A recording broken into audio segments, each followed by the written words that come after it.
Tengan muy buenos días, amados hermanos, Dios les bendiga. Vamos a abrir nuestras Biblias. Les invito, hermanos, a que vayamos a la palabra de Dios en el capítulo 14 de Marcos. Estaremos en esta mañana en los versículos del 27 hasta el 31, en este mensaje que lleva por título Jactancia necia. Dice así la palabra del Señor. Entonces Jesús les dijo: todos os escandalizaréis de mí esta noche, porque escrito está: heriré al pastor y las ovejas serán dispersadas. Pero después que haya resucitado, iré delante de vosotros a Galilea. Entonces Pedro le dijo: aunque todos se escandalicen, yo no. Y le dijo Jesús: de cierto te digo, que tú, hoy, en esta noche, antes que el gallo haya cantado 2 veces, me negarás 3 veces. Mas él con mayor insistencia decía: si me fuere necesario morir contigo, no te negaré. También todos decían lo mismo. Oremos, hermanos míos. Señor, gracias te damos una vez más por este hermoso domingo, Señor. Gracias por el privilegio de poder estar reunidos en tu nombre, Padre. Señor, ayúdanos, Señor, a contemplar la esperanza que hay en tu Hijo Jesucristo en el texto de esta mañana. Ayúdanos a ver nuestra propia debilidad. Ayúdanos a ver nuestra condición, Señor, delante de ti, que eres el Todopoderoso. Ayúdanos, Padre, a tener un correcto entendimiento de nuestra necesidad y dependencia de ti si queremos vivir. Padre, que sea tu Santo Espíritu guiándonos a la verdad, que seas tú enseñándonos, Señor Padre, y que podamos ser transformados por la verdad que vemos en la Escritura. Te pedimos todo esto en el precioso nombre de tu Hijo Jesús. Amén. Pueden tomar asiento, hermanos. Lo que debe llamar principalmente nuestra atención inmediatamente después de haber leído estos versículos, hermanos, es como aún los mejores discípulos de Jesús pueden tropezar y caer. Debemos prestar atención y ver cómo aún aquellos a quienes consideramos grandes hombres de Dios, en realidad son tan débiles como cualquier otro cuando dependen en sus propias fuerzas. Sin importar quién sea, todo creyente está propenso a ser tentado y caer. Todo cristiano está predispuesto a tropezar y fallarle al Señor. Aún los grandes personajes bíblicos, salvo raras excepciones, todos tropezaron y cayeron gravemente. Noé, por ejemplo, quedó tirado y desnudo después de haberse emborrachado. Abraham mintió acerca de su esposa Sara para proteger su vida. Sansón era mujeriego. David cometió adulterio y asesinó al marido para cubrir su propio pecado. Salomón, ¿qué decir de Salomón, hermanos míos? Él tenía 700 esposas y 300 concubinas, y todas paganas. Moisés vio que nadie lo miraba y mató a un egipcio, lo escondió en la arena, y cuando se supo descubierto, tuvo miedo y se fue huyendo a Madián. Y podríamos continuar la lista con muchos otros nombres. Todos estos hombres fueron, sin embargo, usados por Dios grandemente, no porque ellos eran fuertes, ellos eran débiles, pero porque confiaron arrepentidos en el perdón del Omnipotente, en el que verdaderamente encontraron fortaleza. Dios es el fuerte. Y sin embargo, hermanos míos, el mundo nos dice que debemos confiar en nosotros. Tente confianza, cree en ti, escucha tu corazón.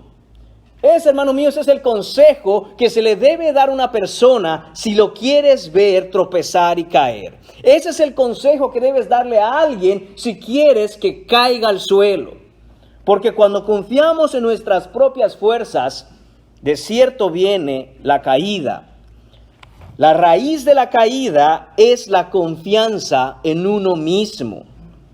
Lo que nos hace tropezar y fallarle a Dios es creer que somos fuertes, es creernos y sentirnos valientes, es pensar que podemos hacer las cosas siempre confiando en nuestro propio entendimiento, en nuestras propias fuerzas, en nuestras propias capacidades, confiar en nuestros recursos, en aquello que tenemos.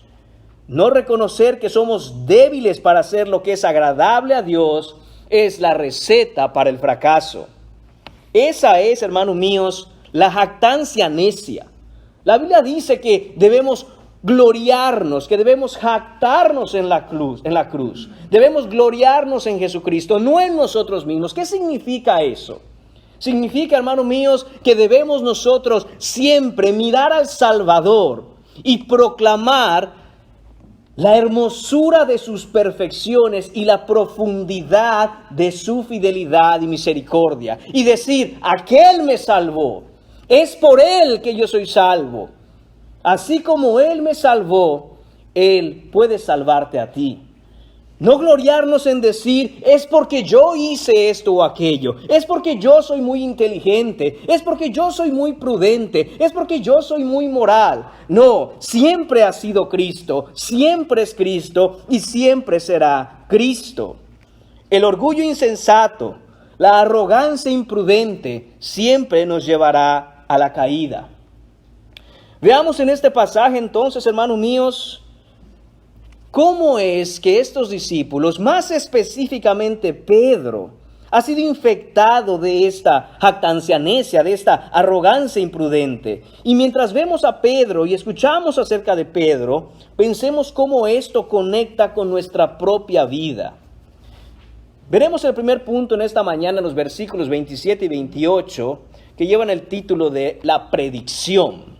Esto es lo que Jesús predice. Esta es la predicción de Jesús. Jesús les dijo, versículo 27, todos os escandalizaréis de mí esta noche. ¿Quiénes son estos todos, hermanos míos? Recordemos el contexto y pongámonos en la situación. Jesús y sus discípulos acaban de comer la Pascua juntos en el aposento alto en Jerusalén. Eso lo vimos la semana pasada. Jesús anuncia la traición de Judas y les habla de cómo el derramamiento de su sangre trae consigo el nuevo pacto. Jesús vino a ser ese cordero inmolado y por su sangre el nuevo pacto es inaugurado. En el versículo 26, la Escritura nos dice que cantaron un himno y salieron después de cantar el himno al Monte de los Olivos. Ese es el himno del cual hace un momento el hermano nos mencionaba. Este es el gran jalel egipcio. Originalmente era del Salmo 113 al 118. Posteriormente se enfocaron más en el 115 al 118. Y esto es lo que se acostumbraba a cantar. Esto es lo que acaban de hacer los discípulos con Jesús. Cantar. Y después de cantar juntos, después de alabar al Señor juntos, salen de ahí. ¿Quiénes salen de ahí? Jesús y los 11 discípulos. ¿Por qué 11? Porque Judas ya no estaba con ellos. En el momento en que Jesús canta con sus discípulos y sale hacia el Monte de los Olivos, Judas ya no estaba ahí. Ya había ido a traicionar a Jesús. Eso lo podemos ver en Juan, capítulo 13, versículos 27 a 30. Dice, y después del bocado Satanás entró en él, este es Judas. Entonces Jesús les dijo, lo que vas a hacer, Judas, hazlo más pronto. Pero ninguno de los que estaban a la mesa entendió por qué le dijo esto, porque algunos pensaban, puesto que Judas tiene la bolsa, Jesús le decía, compra lo que necesitamos para la fiesta, o que diese algo a los pobres. Cuando él pues hubo tomado el bocado, de nuevo, él es Judas, salió y era ya de noche. Judas se escabulle de ahí y va a hacer lo que tenía planeado hacer. Es así como él desaparece de la escena y ahora Jesús se dirige al Monte de los Olivos con sus 11 discípulos. Están, hermanos míos, en medio de la noche, muy probablemente cerca de la medianoche. Caminan todos siguiendo al maestro.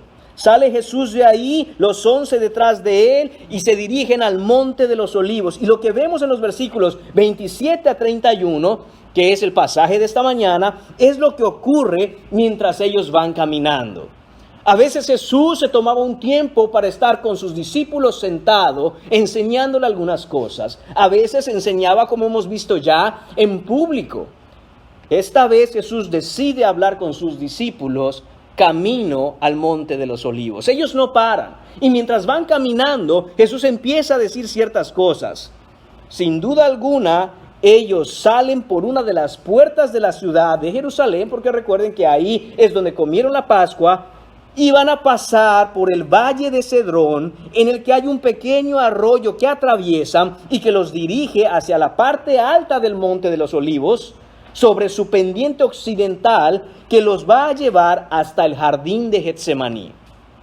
Es ahí donde finalmente quiere Jesús llegar, al jardín de Getsemaní. Getsemaní es el lugar donde Jesús ora a solas con el Padre, siempre que está en el área de Jerusalén. No es que ahí orara siempre, aunque Jesús siempre oraba, sino que cuando estaba en esa área, es ahí donde él había designado su lugar privado de oración con el Padre. Y Judas, hermanos míos, sabe perfectamente esto. Judas lo sabía. Por eso no está. Porque fue a decirle a aquellos a quienes él ha vendido a su maestro dónde atraparlo. Este es el momento que Judas estaba esperando, porque Jesús va a estar solo de rodillas orando.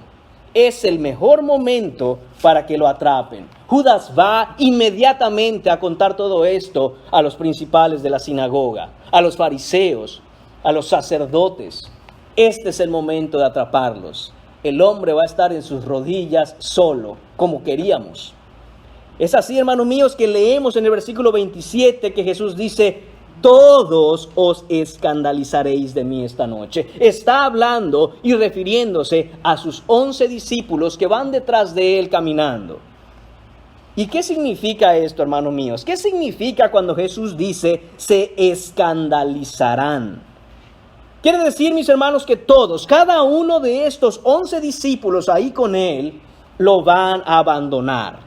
Se van a apartar de él, lo van a dejar solo, se van a ir, van a desertar, van a huir asustados, se van a desentender de Jesús, se van a extraviar lejos de él. La idea de la palabra escandalizar en el original es que hay algo que va a ocurrir, que es una piedra que los hará tropezar y todos, sin excepción, caerán al suelo. Esto, mis hermanos, es algo perturbador a los oídos de los discípulos. ¿Por qué? Porque estos son los 11 mejores estudiantes que tiene el maestro. Estos son los 11 íntimos de Jesús. Estos son los estudiantes avanzados. Estos son los hombres de una fe fuerte que han dejado todo para seguir al maestro, para seguir a Jesús. Estos son los 11 creyentes con la fe más fuerte. Estos son los 11, hermanos míos, que sin importar lo que dejaron atrás, han decidido por los últimos 3 años ir caminando al lado de Cristo. Han sido instruidos por Jesús mismo, han visto milagros impresionantes, han visto a Jesús resucitar muertos y han visto a Jesús predicar con autoridad el evangelio del reino. Y no solo, hermanos míos, Jesús les está diciendo que lo van a abandonar, también les dice algo muy intenso. Les dice, esta noche. El problema, hermanos míos, es que ya es de noche. Jesús les está diciendo, en cuestión de horas, en cualquier momento, ustedes van a huir y me van a abandonar. Esto ocurrirá en cualquier instante. Hermanos míos, imaginen el corazón de estos discípulos. Imagínense a estos 11 caminando con él. Y Jesús les dice, en unos momentos, cada uno de ustedes me va a abandonar. Cada uno de ustedes me dejará, me dará la espalda y se irá. Jesús les dice también en el versículo 27, porque escrito está. Jesús les dice, hermanos míos, el por qué ocurrirá esto. Y él cita Zacarías capítulo 13, versículo 7.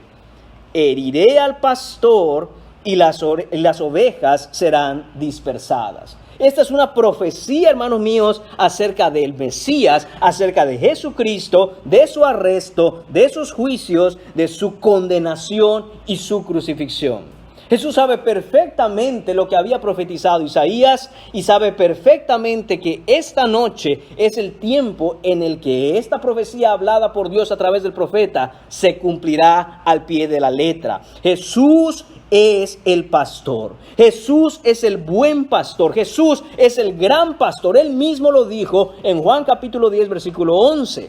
Jesús dice, yo soy el buen pastor. El buen pastor su vida da por las ovejas. Y Jesús, hermanos, como el buen pastor que es, dice Zacarías, será herido. Esto nos habla de todas las aflicciones de Jesús hasta su crucifixión. Lo que ocasionará todo este evento ocasionará que las ovejas sean dispersadas. Y sabemos perfectamente quiénes son esas ovejas. Por extensión, son todos aquellos que estaban siguiendo las enseñanzas de Jesús, que creían en Jesús, pero particularmente en esta escena, Jesús está hablando a los 11 que están con él. Jesús les está diciendo que las ovejas se asustan muy fácilmente, sobre todo cuando no tienen pastor. Y este pastor, su pastor, Jesucristo, el buen pastor, será herido, será muerto, será atrapado y llevado a la cruz a morir. Y ellos saldrán huyendo despavoridos. Jesús, hermanos míos, les está diciendo algo que tiene una prioridad y es primordial para la vida cristiana. Y el principio es este, mis hermanos: sin pastor, las ovejas se pierden. Las ovejas no pueden dirigir el rebaño ellas mismas. Necesitan un pastor, necesitan al pastor de las ovejas, porque ni siquiera es que necesiten un pastor cualquiera. Dice Jesús, las ovejas, mis ovejas, oyen mi voz y me siguen. Esta es una característica, hermanos míos, de la oveja. No siguen la voz de cualquier pastor, sino la de su pastor. Toda persona, hermanos míos, que no tiene a Jesús está perdida. Toda persona que no tiene a Jesús como su pastor está extraviada. Y todo cristiano, a no ser por Jesús, el buen pastor, es incapaz por sí mismo de seguir al rebaño, es incapaz de seguir el buen camino, es incapaz de nada bueno para poder salvar su vida. Jesús está dejando claro, hermanos míos, que si no fuera por Él, en el momento en que Él será herido, será llevado, será apresado y será muerto, las ovejas se pierden en un instante. Y eso es lo que va a suceder. Jesús les está diciendo en otras palabras: esta noche vendrán a arrestarme para llevarme a juicio, van a condenarme, me van a ejecutar en la cruz, y ustedes, pequeñas ovejitas asustadas, saldrán corriendo a esconderse. Saldrán aterrorizadas para salvar su vida. Me abandonarán, me dejarán completamente solo. Y note esto, la cita que hace Jesús del Antiguo Testamento en Zacarías 13:7 dice: heriré al pastor. Heriré al pastor. ¿Quién está hablando en Zacarías capítulo 13, versículo 7? Obviamente es Zacarías, pero Zacarías es solo la voz. Zacarías es solo el medio. Zacarías es un profeta de Dios. Y él dice: heriré al pastor. Obviamente no es Zacarías quien va a herir al pastor. El que va a herir al pastor es Dios mismo. Dios Padre herirá al pastor. No son los romanos, no son los líderes religiosos judíos, sino que Dios Padre habla y dice: heriré al pastor. Yo heriré al pastor. Los soldados romanos, hermanos míos, son solo actores secundarios en esta escena. Los líderes judíos son solo medios usados por Dios. Pero aquel que hace acontecer y cumplirse la Escritura es Dios Padre. Isaías capítulo 53, versículo 10 dice: con todo eso, el Señor, refiriéndose a Yahweh, refiriéndose a Dios Padre, el Señor quiso quebrantarle, hablando de su Hijo, hablando del siervo sufriente del Señor, sujetándole a padecimiento. ¿Quién crucificó a Jesucristo? ¿Los romanos? Sí. ¿Los judíos? Por supuesto. ¿Nuestros pecados pusieron a Jesús en la cruz? Desde luego, pero solo de manera secundaria. En última instancia, hermanos míos, solo uno es el que tiene el poder para tomar al Hijo de Dios, subirlo a la cruz, clavarlo ahí y atravesarlo con una lanza. Solo uno tiene el poder de hacer eso. Y no es ningún hombre. Nadie puede hacer eso. Nadie tiene ni la autoridad, ni el poder, ni la capacidad para hacer eso. Es Dios Padre. El Padre, con P mayúscula, sacrificó a su Hijo, Hijo con H mayúscula, para el perdón de todo aquel que crea en Jesucristo. Probablemente, hermanos míos, una de las historias que más apuntan de manera clara a este sacrificio que hace el Padre de su propio Hijo al ponerlo a la cruz es la historia de Abraham e Isaac. Si usted lee Génesis capítulo 22, verá cómo ahí va Abraham con su hijo al que ama. Y dice la Escritura que después de recoger leña, Abraham puso este montón de madera sobre la espalda de Isaac y empezaron a ir al monte a orar, a adorar, a ofrecer sacrificio. Así también Dios Padre tomó a su Hijo amado y puso el madero sobre su espalda y lo llevó hasta el lugar del sacrificio, el monte Calvario. Y mientras que Isaac estaba ahí, confiando en su padre, viendo que tenían todo, Padre, le dijo Isaac, veo el fuego, veo el cuchillo, veo la leña, veo el altar, pero no veo el cordero. Abraham, con un sentimiento, hermanos míos, quizá indescriptible e inentendible para nosotros, le dice, Dios se proveerá de su cordero. Y lo ata y lo amarra. E Isaac, obedientemente, confiando en su padre, sube al altar. Hermanos míos, cuando Abraham empuña ese cuchillo y está listo para degollar a su propio hijo, el ángel del Señor le dice, no toques al muchacho. No toques al muchacho. Y entonces lo desamarra y ahí aparece un cordero con atorado ahí entre los zarzales, y ese era el cordero que en ese momento Dios proveyó para ese sacrificio. Hermanos míos, pero en esta historia el final es muy diferente, porque llegó el momento en el que el Padre tiene que sacrificar a su Hijo si quiere salvar pecadores. Y del mismo modo que Isaac fue obediente, Jesús está siendo obediente. Pero esta vez Dios empuñará ese cuchillo y nada lo detendrá. Absolutamente nada detendrá al Padre de atravesar con una lanza a su Hijo puesto en la cruz del Calvario. Y Él obedientemente sufrirá ese sacrificio. Porque Él confía y sabe que el plan es que el mismo Padre que lo puso ahí, lo resucitará de entre los muertos. Hermanos míos, este es el sacrificio del que Jesús está hablando. Esto es lo que les está diciendo a sus discípulos. De hecho, en el versículo 28, vemos que además de decir, heriré al pastor, vemos que no es el final de la historia. En medio de este abandono, de este miedo y desesperación de las ovejas, porque no tendrán a su pastor, Él les dice una cosa, que resucitará. Y dice, iré delante de vosotros a Galilea. Dice, después de que haya resucitado.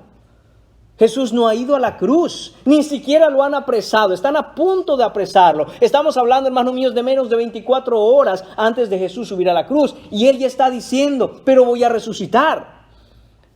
Me levantaré de entre los muertos, y cuando me levante de entre los muertos al tercer día, les veo en Galilea. Hermanos míos, qué esperanzador. el Padre no solo va a poner a su Hijo en la cruz, sino que lo va a levantar de la tumba, y lo va a levantar de la tumba para que entonces el pastor se reúna con las ovejas. Jesús sabe cómo estos discípulos le fallarán, sabe que en la hora en que Él más los necesitará, no estarán ahí, pero su amor es tan grande que les dice: cuando yo resucite, les voy a ver. Vayan, estaré delante de ustedes, iré delante de ustedes a verles en Galilea. Hermanos míos, Dios siempre va adelante. Dios siempre va a pasos muy adelante de nosotros. Aunque nosotros no sabemos qué es lo que va a ocurrir, sabemos que el que lo sabe también controla y tiene en su poder el futuro. Y Él va adelante. Por eso nosotros, hermanos míos, hacemos bien en confiar en cada una de las cosas que el Señor ha dicho. Qué esperanzador, hermanos míos, debe ser esto para nosotros. Qué amor tan grande de Jesús, que a pesar de que sabe y les está declarando a sus discípulos, les está diciendo a sus discípulos: cada uno de ustedes me va a abandonar, pero no se preocupen, voy a resucitar y me voy a reunir con ustedes de nuevo. Voy a ir a verles. Hermanos, esto debe hablar mucho a nuestro corazón, especialmente cuando fallamos al Señor. Porque fallamos al Señor constantemente, pero nunca debemos olvidar que Él ya lo sabía.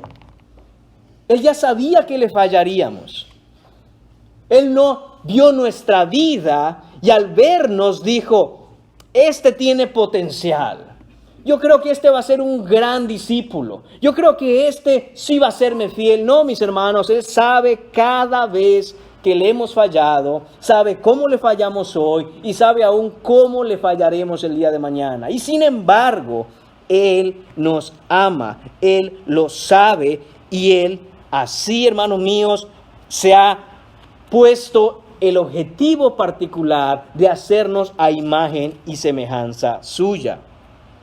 En Romanos capítulo 5, versículo 8, vemos este gran amor de Dios por nosotros. Mas Dios muestra su amor para con nosotros en que, siendo aún pecadores, Cristo murió por nosotros. Y note eso: siendo aún pecadores, siendo aún enemigos de Dios, siendo aún hombres y mujeres en rebeldía contra Él, Él nos ama, y así a sus redimidos Él los escogió antes de la fundación del mundo para morir por ellos en la cruz y entonces pagar por sus pecados.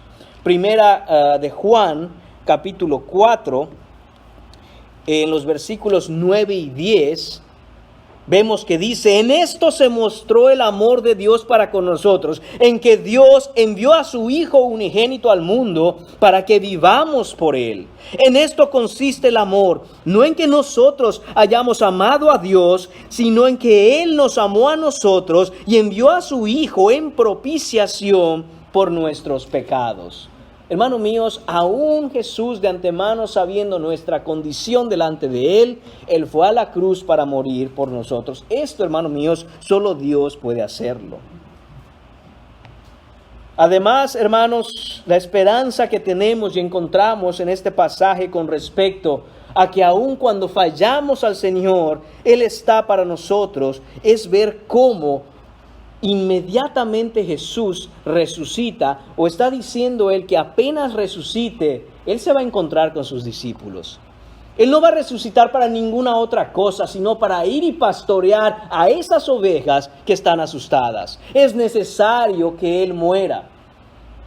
Pero apenas Él resucite, Él no se va a tomar un descanso. Él no va a decir: se concluyó la obra. Y en verdad es que la obra estaba concluida. Consumado es, gritó Jesús desde la cruz. Pero Él resucita e inmediatamente les dice a sus discípulos: voy a ir a verles. Voy a ir a verles. No se retrasa el Señor en hacer lo que es necesario para confortar a su pueblo. Pero veamos, hermanos míos, ahora cómo reaccionan estos discípulos. Cómo reacciona particularmente Pedro. Punto número 2 en esta mañana: la protesta. Versículo 29. Esta es, hermanos míos, la protesta de Pedro. En el versículo 29 leemos: entonces Pedro le dijo: aunque todos se escandalicen, yo no. Pedro está diciendo: aunque todos te abandonen, Señor, aunque todos te den la espalda, yo no voy a hacer eso. Jesús les ha hablado a los 11. ¿Y quién es el que contesta? ¿Quién es el que levanta la voz? ¿Quién es el que abre la boca? Pedro. Por supuesto que es Pedro. Sin duda alguna, hermanos míos, Pedro es un líder.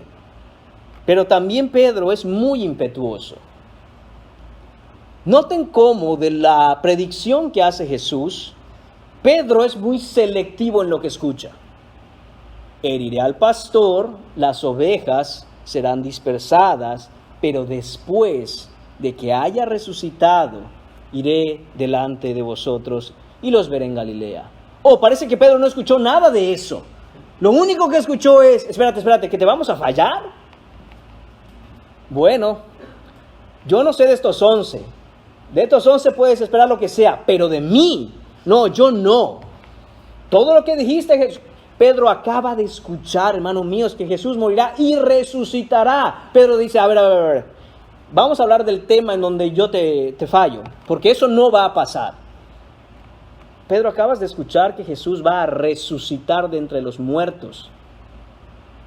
Sí, pero me interesa más hablar del tema en el que Jesús, creo que no me conoce bien, dice que yo le voy a fallar y yo no haré eso.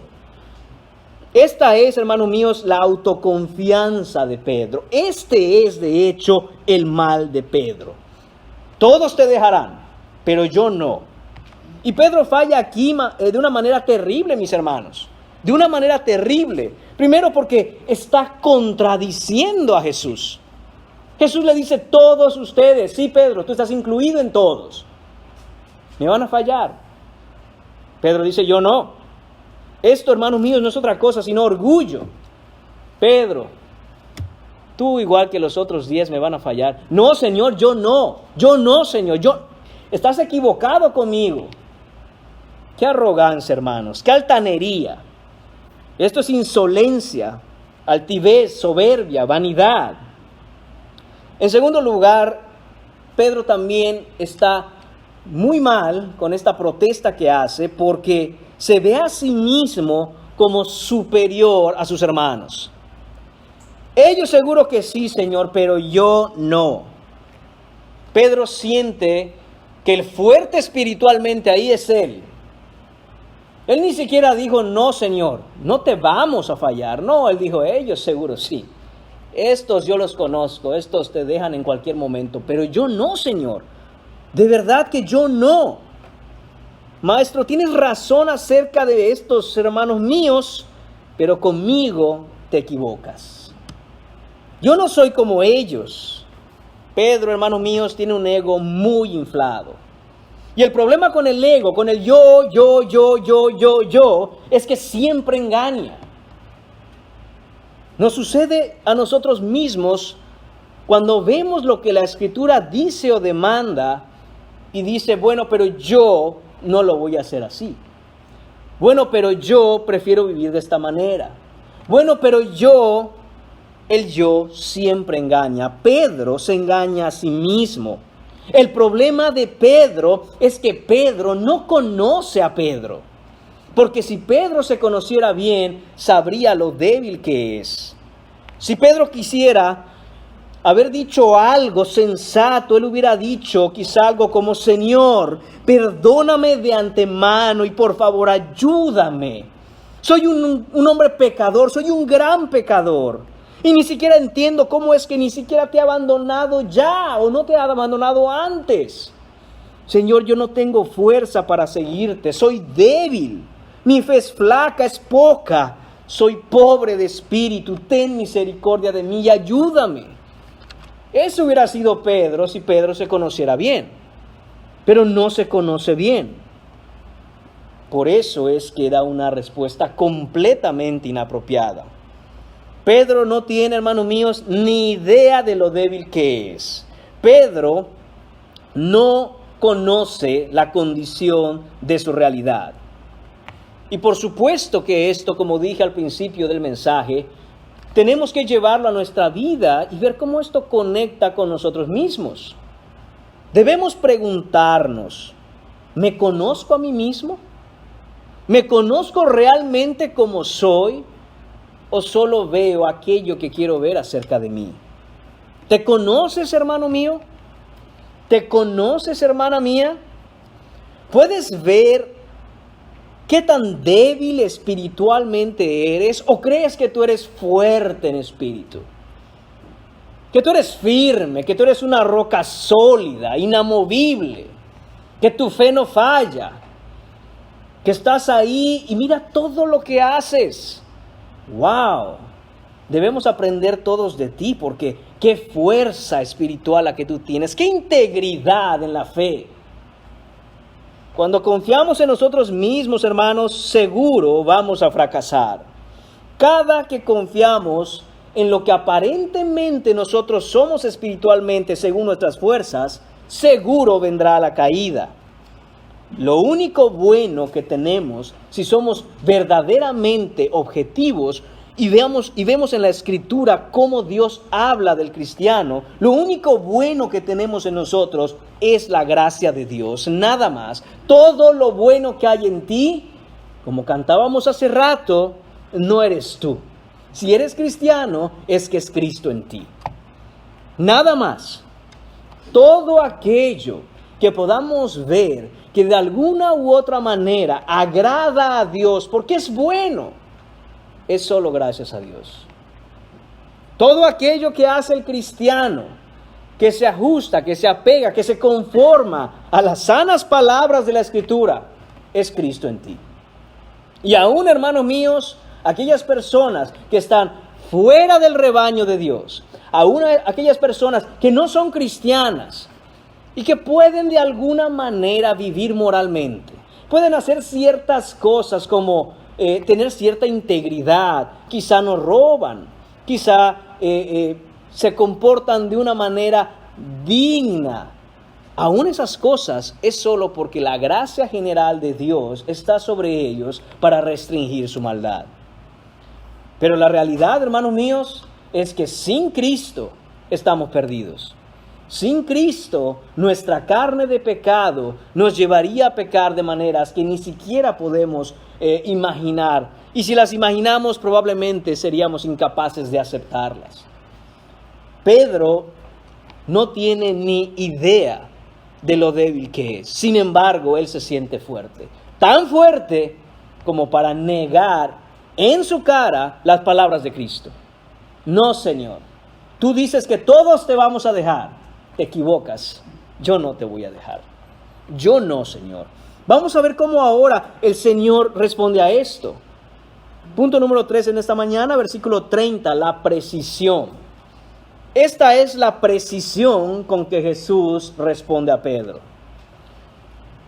No solo es que todos le abandonarán, sino que ante esta protesta que hace Pedro, Jesús contesta, mis hermanos, con lujo de detalles en lo que ocurrirá. Dice el versículo 30, y le dijo Jesús, de cierto te digo que tú, hoy, en esta noche, antes que el gallo haya cantado 2 veces, me negarás 3 veces. Jesús, hermanos míos, le dice quién, cuándo, cómo y cuántas veces. Lujo de detalles. Esto nos muestra con qué perfección Él conoce nuestras vidas. Hermanos míos, Dios es nuestro hacedor. Él nos formó en el vientre de nuestra madre. Nosotros no nos formamos a nosotros mismos. Él conoce a detalle todo en nuestras vidas. ¿Qué vamos a hacer? ¿Cómo lo vamos a hacer? ¿Cuándo lo vamos a hacer? ¿Qué es lo que pensamos? ¿Qué es lo que vamos a decir? ¿Qué es lo que callamos? Conoce absolutamente todo. Nada hay que pueda ser oculto al Dios que hizo los cielos y la tierra. Absolutamente nada. Cada pensamiento, cada intención del corazón, la voluntad misma, todo aquello que has pensado, que no dijiste, porque probablemente si lo decías, sabías que era algo en contra de alguien. El Señor lo sabe. Cada vez que has visto en la Escritura, escuchado el Evangelio o escuchado a Cristo siendo proclamado, lo que has pensado, Jesús lo sabe. Jesús sabe todo perfectamente. Y aquí Él muestra con lujo de detalles, de nuevo, con una precisión extraordinaria, cómo Jesús le va a contestar a Pedro. De cierto te digo. Esto hace un énfasis intenso, hermanos míos. Esto es como decirle a Pedro, Pedro, puedes estar completamente seguro de que te estoy diciendo la verdad. Esta palabra en el original es amén. Es amén. Amén. De cierto os digo. Verdaderamente digo. Y noten cómo nosotros acostumbramos hoy en día, después de escuchar alguna verdad bíblica, alguna gran verdad, decir amén. Pero primero debemos examinar, evaluar y probar si eso es la verdad bíblica, para después decir amén. De hecho, no debemos andar diciendo amén simplemente por costumbre o por cualquier cosa. Analicemos lo que se dice, escuchemos con atención. Y si eso es verdad, amén. Pero Jesús, hermanos míos, utiliza el amén primero.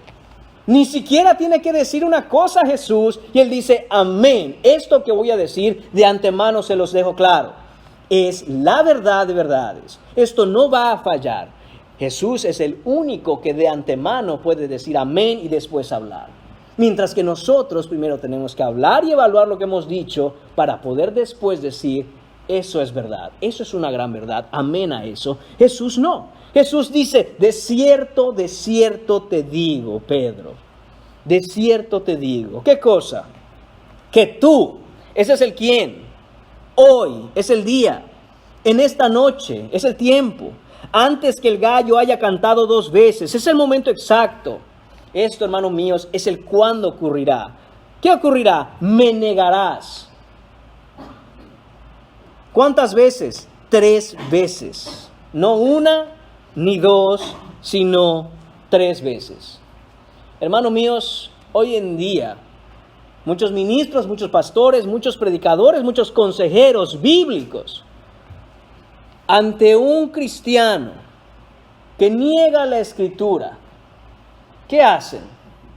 No tienen el valor de proclamar lo que está escrito. Dicen, bueno, si tú lo ves así, mira, hay diferentes maneras de vivir este texto, si para ti se te acomoda más hacer lo que estás haciendo, bien. No, hermanos míos, Jesús no le dice a Pedro, bueno, Pedro, mira, si tú crees que no me vas a negar y que de verdad vas a hacer tu mejor esfuerzo, pues a lo mejor no me niegas. A lo mejor, mira, tu fe, tú sabes cómo estás, eso es de ti. No, hermanos míos, Jesús le dice claramente, Pedro, no solo me vas a negar, necesito decirte la verdad por tu propio bien.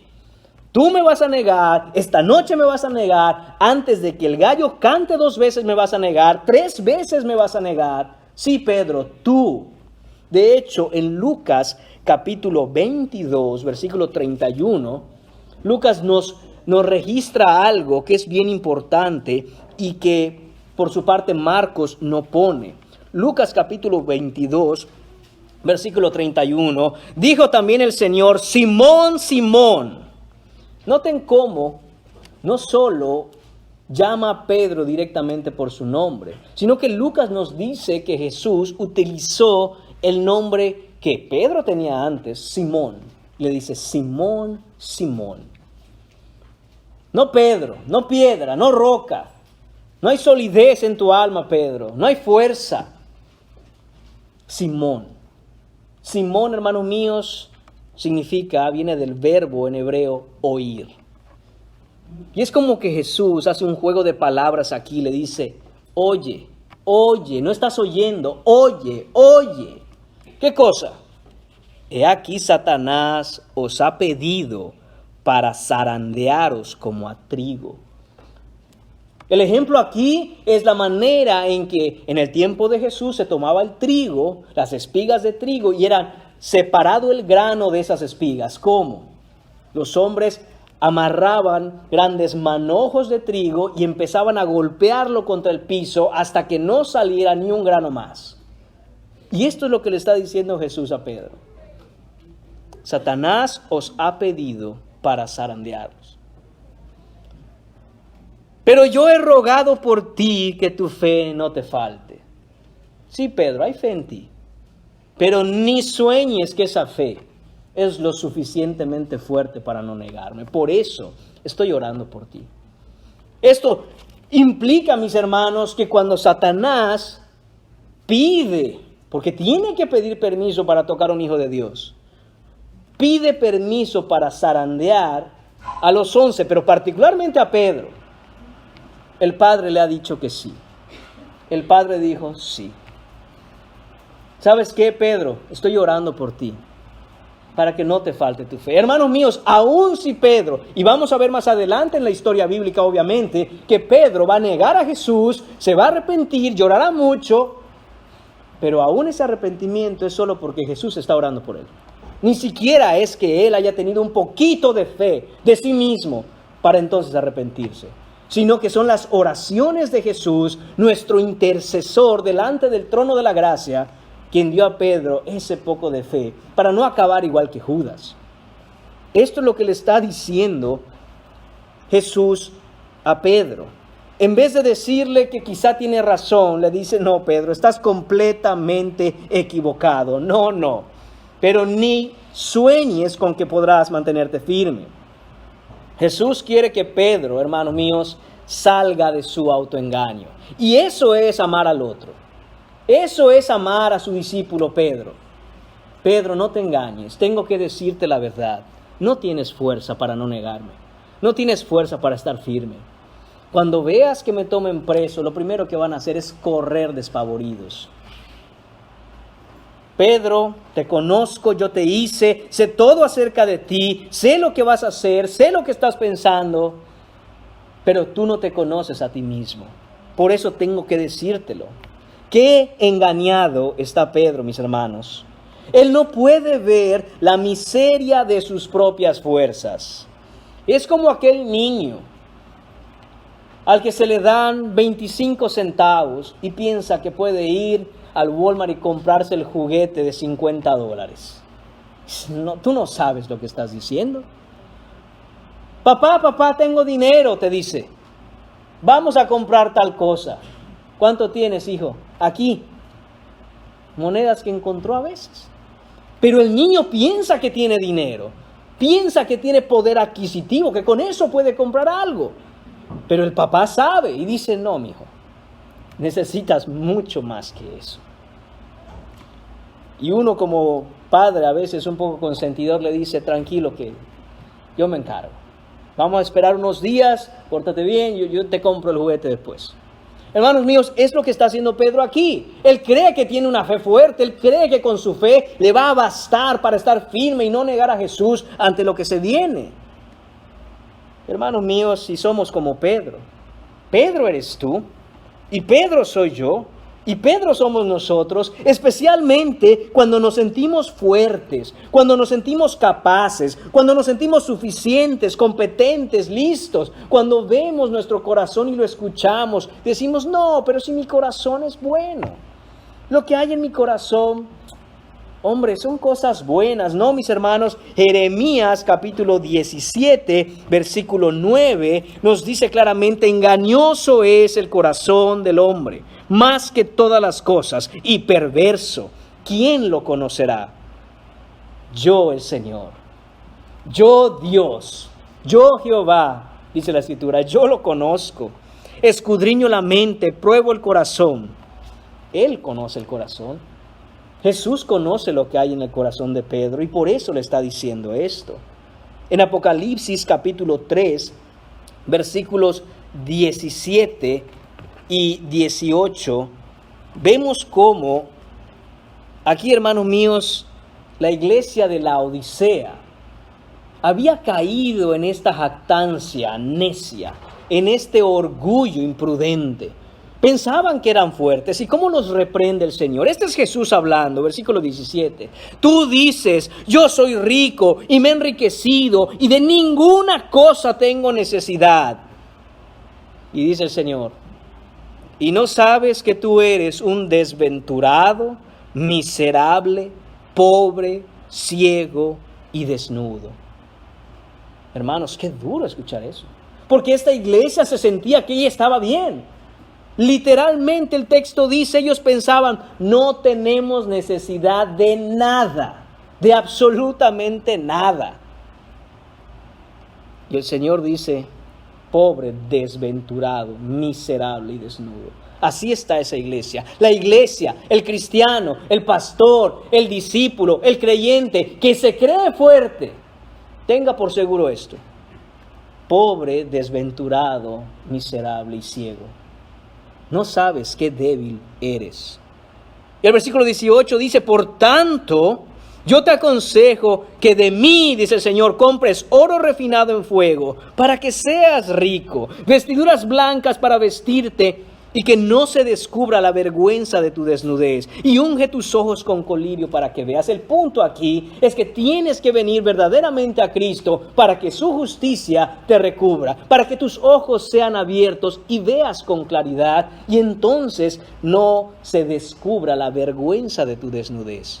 Todo aquel que no está en Cristo será avergonzado, pero aquel que en Él confía no será avergonzado.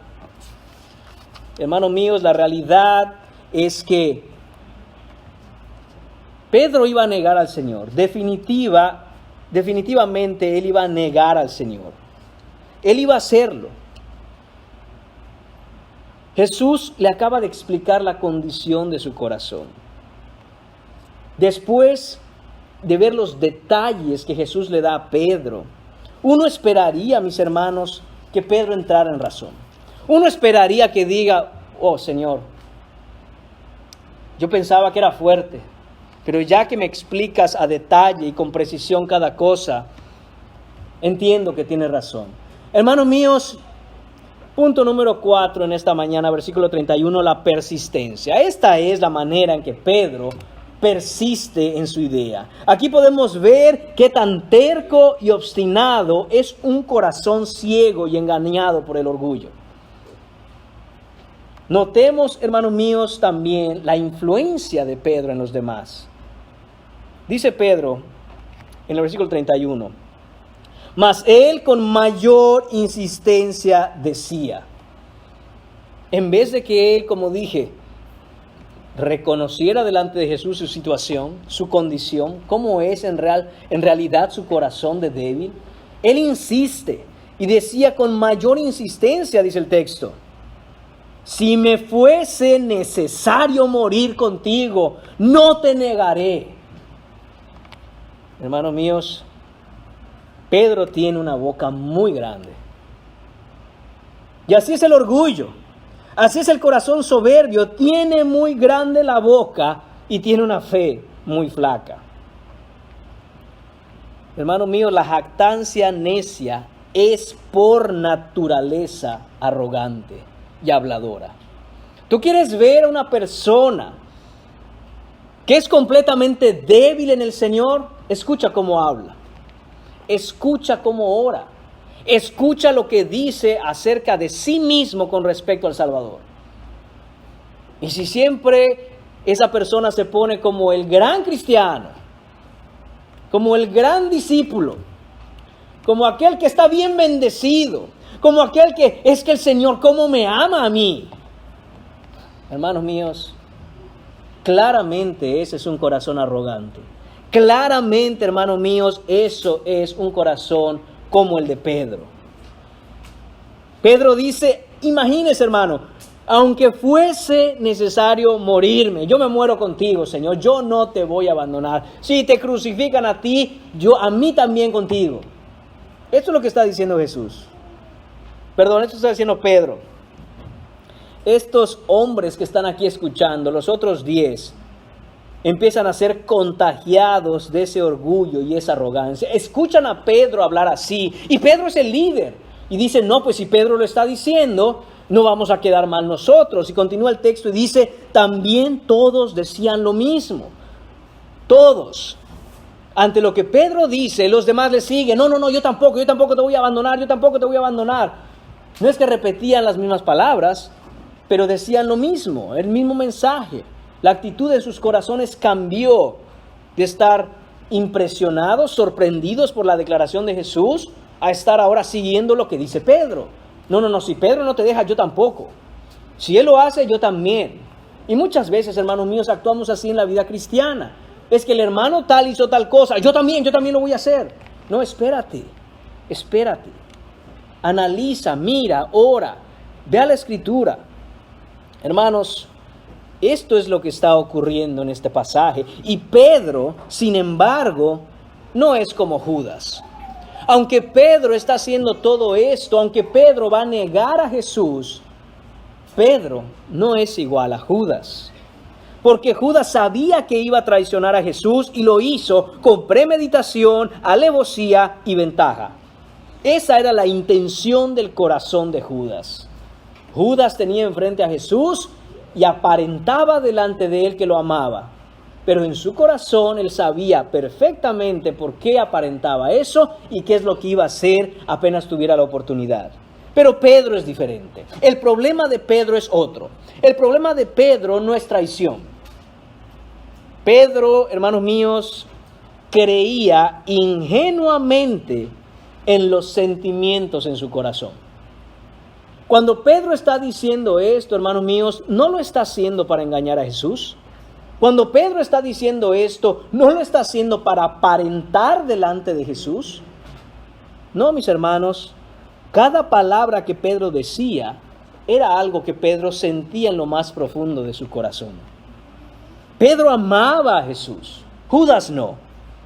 Pedro sí. Pedro amaba a su maestro. Pero su problema es que Pedro puso sus propios sentimientos encima de las palabras de Jesús y encima de la Escritura. Jesús fue quien les acaba de decir, me van a abandonar. Y por si fuera poco, por si no fuera suficiente, que es Jesús quien está diciendo esto, el maestro cita la Escritura. Está escrito, heriré al pastor y las ovejas serán dispersadas. No solo lo está diciendo Jesús de viva voz frente a Pedro, sino que cita la Escritura para que vean que esto no es algo nuevo. Esto es algo que ha sido profetizado antes. Esto es algo que Dios ha hablado y ha dejado escrito en el Antiguo Testamento. Pero ¿qué hace Pedro? Bueno, eso dice Jesús, eso dice el Antiguo Testamento, así habló Zacarías, así es como Dios usó a Zacarías para decir lo que quiso decir, pero mi corazón dice otra cosa. Pero como yo siento en el fondo de mi corazón es diferente y yo siento que no voy a negar a Jesús. Este es, hermanos míos, el problema de Pedro. Poner sus sentimientos por encima de la verdad bíblica. Pedro pone su sentir, pone su emoción, pone su pasión primero, aunque contradiga la palabra de Dios. Pedro cree, hermanos míos, Pedro es creyente, pero ¿cree en qué? En este momento y en este lugar, en esta escena, él cree en que su amor por Cristo, ese sentimiento que él tiene en su interior, esos afectos por su maestro, son lo suficientemente fuertes, robustos y sólidos para mantenerlo firme. Pedro, hermanos míos, es crédulo. Ser crédulo no es lo mismo que ser creyente. Tanto el crédulo como el creyente creen en algo. ¿Pero en qué creen? El creyente, hermanos míos, debe ser un cristiano que cree la Escritura, lo que está escrito, lo que la Biblia dice, mientras que el crédulo cree en lo que sienta en ese momento, en lo que diga su corazón. Escucha algo por aquí, lo cree, escucha algo por allá, también lo cree. Y el problema con la gente crédula es que no tiene una dirección en su vida. Porque empieza por un camino, pero en ese camino se encuentra alguien que le dice, no era por ahí, y se va para allá. Y cuando va para allá, viene otro y le dice, no, siempre sí era por ahí, entonces regresa. Es como Santiago cuando dice que el hombre de doble ánimo no recibirá una cosa del Señor, porque son echados como la ola que va de un lado a otro según va el viento. Esas son las personas crédulas y eso es lo que está sucediendo ahorita con Pedro. En esas circunstancias, en la manera en que todo se ha ido desarrollando, Pedro siente cosas. Y esas cosas que siente son las que le hacen hablar. En lugar de escuchar a Jesús, Y como dije, por si eso no fuera suficiente, cita la Escritura. Es como Jesús diciendo, muchachos, esto es lo que va a pasar, se los digo yo, y no solo se los digo yo, es que aquí en la Biblia dice, es que aquí en el Antiguo Testamento está profetizado, es que Dios ha hablado por Zacarías y está escrito. Hermanos míos, la realidad es que negamos a Cristo muchas veces, negamos a Cristo constantemente. Y no le negamos, hermanos míos, muchas veces de la manera en que Pedro le negó. A Pedro le preguntaron directamente, le dijeron, tú conoces a Jesús, tú eres uno de los discípulos, eres tú. Pero dijo, no, yo no conozco a ese hombre. Después dijeron, no, espérate. Escuchamos cómo hablas como ellos, tú eres uno de los discípulos, que no, yo no soy. Y ahí estando Jesús en el patio del sumo sacerdote, capturado, a lo lejos Pedro veía a Jesús. Y viéndolo, cuando la gente lo señalaba, mira, si ese es tu maestro, él decía, yo jamás he visto a ese hombre. Incluso la Escritura dice, hermanos míos, aquí mismo, más adelante, en el capítulo 14, de Marcos, de hecho, está en el 14, mis hermanos, vemos una cosa increíble. Dice, versículo 70, él negó otra vez y poco después los que estaban allí dijeron otra vez a Pedro, verdaderamente tú eres de ellos porque eres Galileo y tu manera de hablar es semejante a la de ellos. Entonces, mira el versículo 71. Él comenzó a maldecir y a jurar. Él empezó a maldecir y a jurar. ¿Qué es esto, mis hermanos? Que cuando le dijeron por tercera vez a Pedro, sí, tú eres uno de los discípulos. Pero dijo, maldita sea que yo jamás he visto a ese hombre, se los juro. Esto dijo Pedro, hermanos. Y muchas veces no hacemos nosotros eso directamente. No es que nos pregunten, honestamente, hermanos, no dudo que eso pueda pasar, pero creo que es improbable que nos pregunten, ¿eres tú cristiano? Y que digan, no, yo no soy cristiano. Creo que es improbable, no imposible, pero creo que es improbable. Ahora, eso no quiere decir, hermanos, que no neguemos a Jesús. Negamos a Jesús constantemente, pero quizá no cuando hablamos para negarlo, sino cuando callamos para no proclamarlo. Lo negamos de modo pasivo, cuando no queremos que otros sepan que somos cristianos. Si nos preguntan, bueno, no voy a mentir, pero si puedo pasar por no creyente, mejor. ¿Por qué razón? No lo sé, hermano. Muchas veces hay algunos que no quieren ser identificados con esos evangélicos, con esos aleluyas, con esos que van allá a la iglesia cada domingo, es un religioso, y prefieren mejor no decirlo. Y cuando se les pregunta, sí, soy cristiano, sí. Negamos a Jesús, hermanos míos, cuando se nos da la oportunidad de hablar de Él y no lo hacemos. Negamos a Jesús cuando la cosmovisión bíblica, cuando la enseñanza de la Escritura es atacada y no decimos nada. Todo lo que se diga que no se ajuste a la verdad de la Escritura, hermanos míos, debe ser expuesto como falso cada vez que tengamos la oportunidad. No debemos callar. Cuando se habla de qué es una familia, la familia es lo que la Biblia dice que la familia es. ¿Qué es el matrimonio? El matrimonio es lo que la Biblia dice que el matrimonio es. ¿Qué es un hombre? Un hombre es lo que la Biblia dice que un hombre es. ¿Qué es una mujer? Lo que la Biblia dice que es una mujer. ¿Qué debe hacer una mujer o qué debe hacer un hombre? ¿Cuáles son sus roles? Lo que la Biblia dice, esa es la verdad. Hermanos míos, y cuando escuchamos este tipo de cosas en el mundo y nosotros calladitos nos vemos más bonitos, estamos negando a Jesús. Estamos negando al Maestro, estamos negando su enseñanza, estamos negando su mensaje. Es que mira, no se sabe cuándo la vida empieza, es un montón de células que se empiezan a formar cuando el aborto está bien. No, hermanos míos, el aborto es asesinato en primer grado, premeditado. Eso es lo que es. La vida empieza cuando Dios dice que la vida empieza.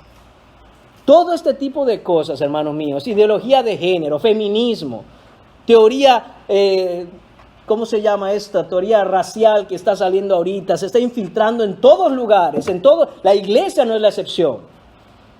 Pero nosotros debemos hacer el bien yendo a la Escritura y exponer todas estas cosas como la falsedad que son. No, la Biblia dice así, el Señor dice así y no voy a negar a mi maestro. Él me ha enseñado y la enseñanza bíblica es esta y hablar la verdad. Hermanos míos, negamos también a Jesús cuando los siervos de Dios son atacados precisamente por defender la verdad.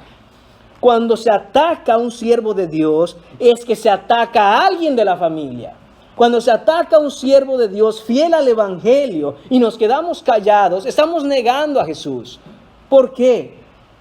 Y voy a dejar esto muy claro, hermanos míos, porque Dios ha elegido a sus heraldos, a sus mensajeros y a aquellos que son fieles al mensaje del Rey, para ir y hablar la verdad. Cuando se difama y desacredita a los siervos fieles del Señor, hago la aclaración, fieles al Evangelio, y que por causa del Evangelio, de nuevo, hago énfasis en eso, a causa del Evangelio, se les ataca, no podemos ni debemos quedarnos callados. Y no es porque vamos a defender al hombre en sí, sino porque vamos a defender el mensaje que ese hombre predica. Si hay un siervo de Dios predicando la verdad y es atacado, defendemos el mensaje. Porque si defendemos el mensaje, Dios se encarga de defender al siervo. Pero el mensaje debemos defenderlo. No, ese hombre predica la verdad. Ese hombre habla la Escritura. Y sí, es un hombre pecador y sí, es un hombre falible. Pero habla la verdad y su caminar es aquel que debe ser para seguir al Maestro de tal forma que es Dios quien va a hacer que ese hombre un día sea perfectamente conformado a la imagen de Jesucristo. Mientras tanto, el mensaje es en el que nos debemos fijar. Hermanos míos, los crédulos basan su fe en simples sentimientos. Pedro hizo eso. Y eso es una muestra de orgullo. A final de cuentas significa no que creo en el Señor, sino que creo en mí y en lo que yo siento, en lo que yo soy, en cómo mi fe es fuerte, en cómo mi fe es robusta y firme, en cómo yo amo al Señor. Pero hermanos míos, la verdad es que solo el Señor puede sostener a aquellos que Él ha redimido. Solo el Señor tiene el poder para que en su gracia mantenga firmes a aquellos a quienes Él ha salvado. Esa es la verdad. ¿Has venido tú a conocer la verdad? ¿Conoces la verdad?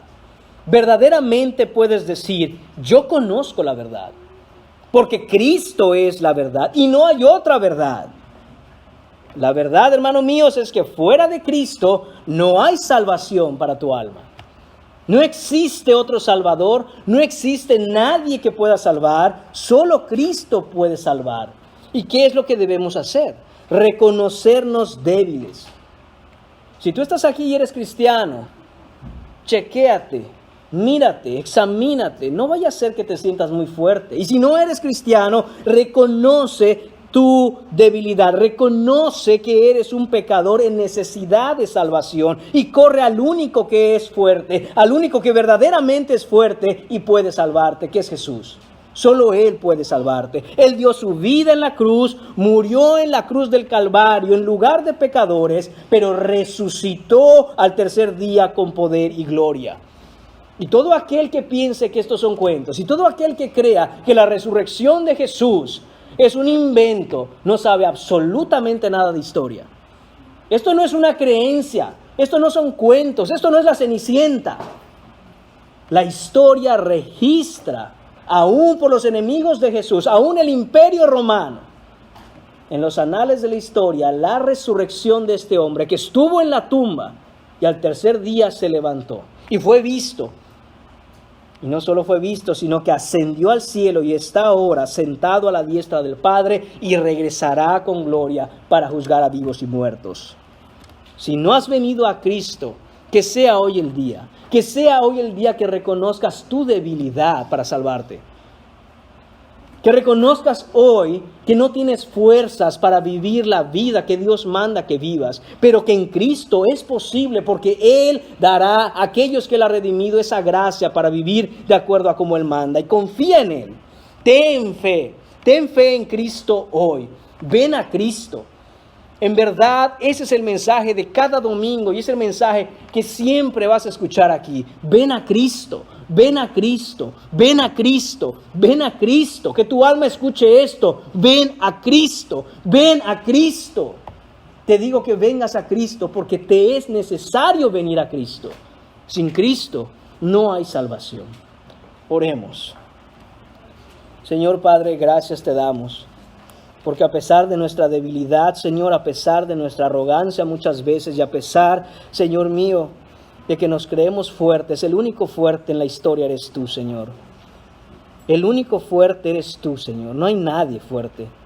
Todos somos hombres hechos del polvo de la tierra, débiles, miserables. Pero tú eres el Dios que hizo todas las cosas. Tú eres el Dios que hizo los cielos y la tierra. Tú eres, Señor, quien da y quita vida. Tú eres, Señor, el que tiene el control de todo. Padre, que por tu misericordia y amor, Padre Santo, muchos vengan a la salvación, que vengan a creer en ti, Señor. Sálvalos de la condenación, Padre. Pon arrepentimiento y fe. Concédeles, Señor, que vengan a ti. Y a los que hemos venido a ti, Señor, perdónanos cuando te fallamos. Perdónanos, Señor, por no serte fiel. Te necesitamos, Padre, no nos abandones. Levanta tu iglesia, Señor, levanta a los cristianos, levanta a mis hermanos, levántame a mí. Señor, que nuestros pies no flaqueen. Señor mío, que no tropecemos. Señor mío, ayúdanos a proclamar la verdad de tu palabra y el evangelio que salva. Te lo pedimos en el nombre de tu Hijo Jesús. Amén.